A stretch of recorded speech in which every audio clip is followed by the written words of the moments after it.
G'day, fools. Scott Phillips here, the Motley Fool's Chief Investment Officer here in Australia. You probably know that by now. You probably also know that this time every week we release a new video on our favourite investing books. Investing books, books in general, reading in general, really popular and rightly so among investors. And one of the questions we get more than most, I think, is what should I read or what books do you guys like? What's worth getting your teeth into? And so that's what this series is all about. As I've said before, it was going to be my favourite investing book. We had so many of them. We went with our favourite investing books, plural, because frankly, there's going to be a few of them. And hopefully this is a good resource to give you a sense of what you're getting when you check out some of these books. My guest this week is Motley Fool analyst Andrew Leggett. G'day, mate. How are you? Pretty good, Scott. I'm doing pretty good. Excellent. Good to hear. Now, this should be a short one, right? Because the book is the most important thing. So let's talk about that thing and then we can move on, yeah? Yeah, of course, it's simple, but it isn't at the same time. Right. But before we get into the actual book, I'll lay some foundations because there's probably people that have never heard the name Howard Marks. He's not, when it comes to investors, he's not always the first one that comes to mind. So Howard Marks is the co-founder and co-chairman of investment company Oaktree Capital, and they manage around 156 billion US dollars. He's personally estimated to be worth around 2.1 billion.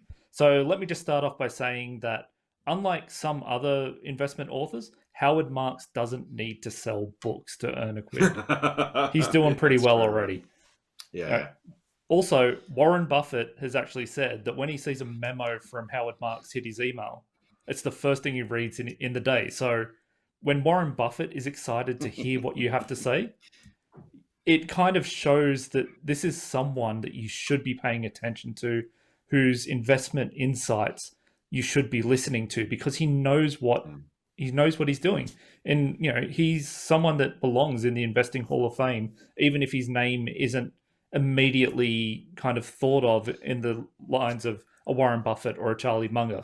Especially because he tends to do a lot of his work in the debt markets, which is never the most exciting thing in the world. He's one of those guys who's super well known amongst the investing nerds, but not much wider than that. I've got to say, when Buffett gives your blurb for your dust jacket, which is this is the first thing, or his memos are the first thing I read every day, I reckon you can almost, you bank your advance check right there. You're going to sell a lot of copies, but rightly so, right? And as you say, Howard Marks has been writing investment memos to his clients for years, I want to say decades. And in fact, I think I'm pretty sure I heard him say for the first X number of years, it might be 3, 4, or 5 years, he didn't get a single comment about the memos. He would send out these memos and nobody would even acknowledge getting them, let alone have a comment on them. All of a sudden it blew up when he got one right. I think, was that the housing bubble or was it .com? I can't remember exactly, but there was one memo he wrote that was particularly prescient, and all of a sudden it was like, wow, there's like everything, overnight success. Takes 2 decades to be an overnight success. That was the story of I think how Marx sort of came to prominence among more people than maybe he otherwise had in the past. Although, as you say, with the $2 billion fortune and $150 billion in assets under management, he's worth listening to. Of course, the most important thing, he writes a book and says the most important thing is, and there's about, I think, 14 chapters, 12 chapters, 15 chapters, something like that. Each one is the most important thing is, which is I quite like about Mark because he kind of pokes fun at himself, right? He says, well, I say the most important thing, but I've said it a dozen plus times over the years about a dozen plus subjects. But he tries to bring all that together and kind of make it an informative, useful book. And like one of the others I've said about in this series, the little book of behavioral investing, where I stopped and underlined almost everything when I was listening on Audible. This is another one of those books that every page you kind of go, yeah, of course, or you want to write something down and note something down, or remember that something's worth listening to and worth noting. Yeah, exactly. And it helps that he's such a great writer as well. All those years of writing memos means that unlike some other investing books, and the thing I don't like about a lot of investing books that can be dense and full of jargon and all of this, he just explains it in a way that makes sense and is easy to read. And like you said, the joke of the book is that there is no one most important thing. There's a whole bunch of most important things, and he found himself always writing the most important thing is, and then the most important thing is a year later, and it's different. But the book covers a whole range of important concepts, including things like second level thinking, understanding, recognizing risk, the relationship between price and value, which just stands out as important, understanding cycles, contrarianism, finding bargains, and that's only a select few of like you said, there's like 14 or so chapters on a really important concept that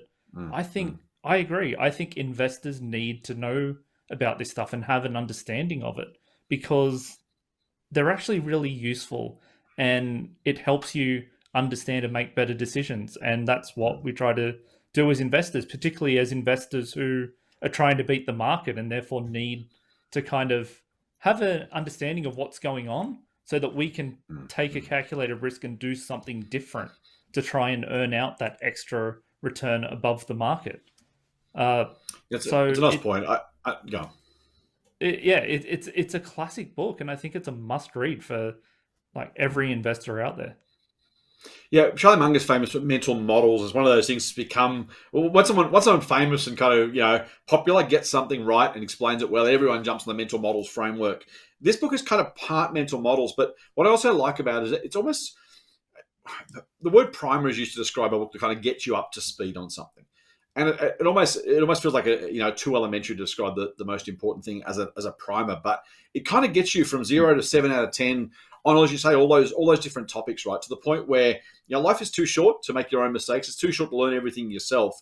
And as you've already highlighted with some of those chapters, even if you don't necessarily agree with everything Mark says, once you've gone through that process of understanding his approach, the way he's thinking, the topics he's talking about, I really do think, as I think you pointed out, he's trying to give you a chance to kind of get to that 7 out of 10, almost, prime you to be ready for the circumstance that may arise, or the issue that may arise, or the mistakes we might make. And look, he's kind of a value guy, generally speaking. I think it's probably fair to say if you're in the debt markets, you kind of got to have some angle on that, because you don't get the hyper growth of growth investing if you're investing in debt. There's not much, generally speaking, that comes of it, although you can convert that debt sometimes to equity and other things. But so it's absolutely important to know, as he talks about, where we are in the cycle, or at least, he says you don't want to predict what the cycle is going to do, but you need to know where you are in the cycle, which I think is a fascinating thing. I don't even necessarily 100% agree with him on that one, I should say. But it's a fascinating approach. And again, like everything, having that input, I think the idea of someone saying, hey, here's how I think about things, it's going to make you either go, yeah, I agree, or wow, I didn't think of that, or I disagree, or I disagree, and those are all really, really useful things, right? This is, I think, as you say, one of the very best books that does that for investors, because it's broken into so many different topics. He's not trying to push one agenda or one bandwagon for 300 pages. He kind of breaks it down into different ways to think about different things.